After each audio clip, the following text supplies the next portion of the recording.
Hundreds of Jap aircraft destroyed.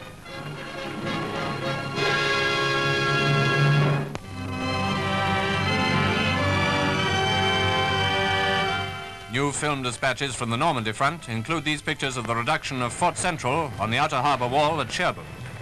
The fort received a severe pounding from American artillery.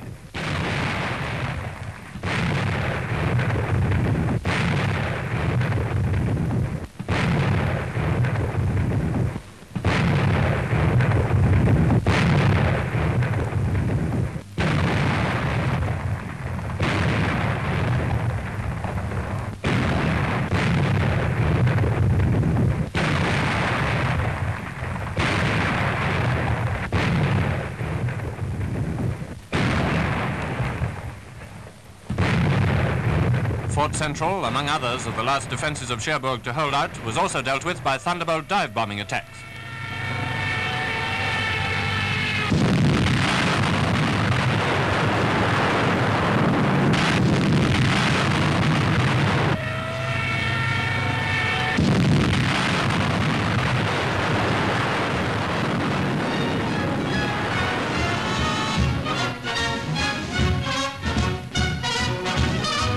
As for the dock area, well, that was like this.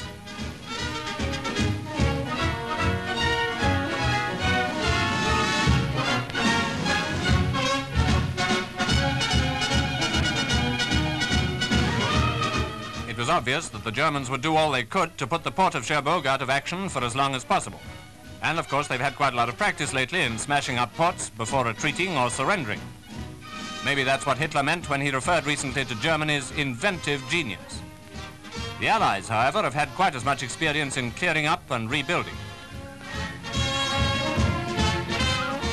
By way of contrast to the scene of destruction round the port, a view of part of the city itself. One area, at least, which evidently came very well out of the Battle of Cherbourg.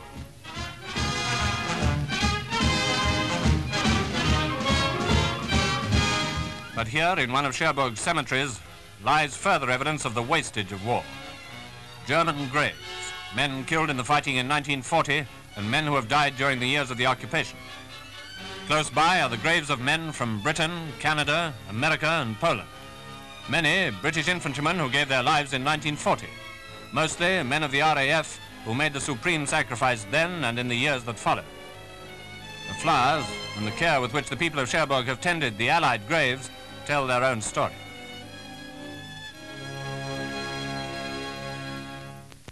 On the Caen sector of the Normandy front, the village of Jouaye Mondaye. This place was heavily bombed and shelled during the advance of our troops. Now the REs are at work clearing it up. Clearing up, of course, often means pulling down first.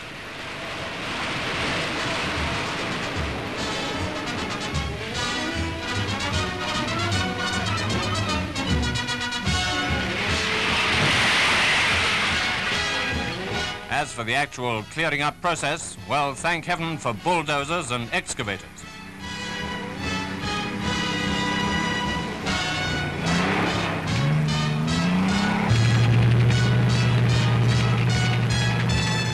Steady progress has been made by United Kingdom and Canadian troops who have driven forward, created a wedge in the enemy's positions, held it against one counterattack after another, and extended it. These pictures were taken in Bretteville while supply convoys were moving forward. Bretteville, unlike that village the REs were clearing up, seems to have suffered comparatively little damage. As on every front, that's the fortune of war.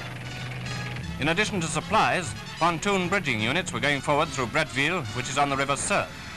The Odon River lay ahead, and the Orne, and an army has to take its bridges with it.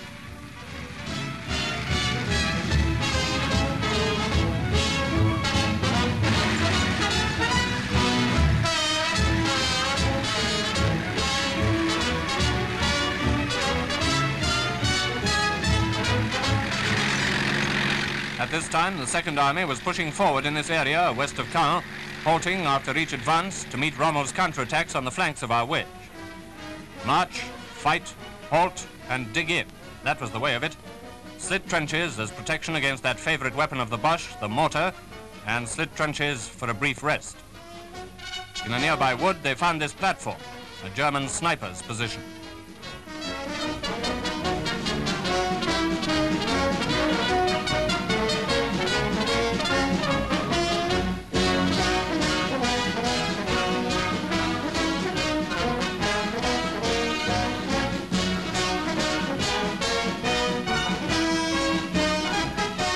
Our guns and tanks, carefully hidden and camouflaged, were ready at a moment's notice to go into action, ready to move forward again.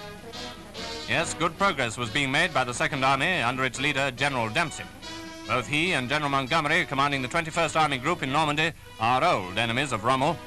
They've always beaten him before, and now, once again, the initiative was in their keeping. As for the war in the air, these combat pictures of the U.S. 8th Fighter Command show very clearly how closely its work is related to the battle on the ground. Though the Luftwaffe was reluctant to come up in strength, Mustangs, Thunderbolts and Lightnings of the 8th destroyed 261 enemy planes in the air and about 100 on the ground during the first 23 days of the invasion.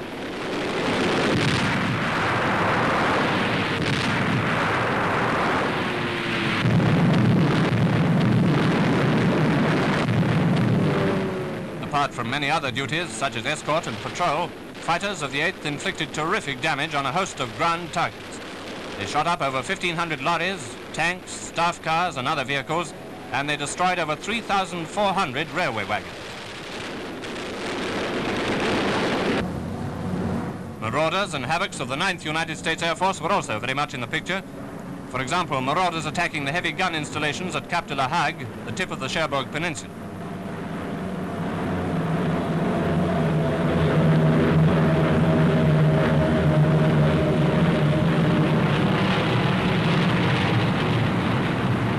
And havocs attacking railway bridges on the line between Vitre and Saint-Hilaire. For the Boche, the main Paris-Cherbourg line having been cut, this branch line through Saint-Hilaire was now of vital importance, so the 9th bombed its bridges. And for another nice piece of bombing, how about this?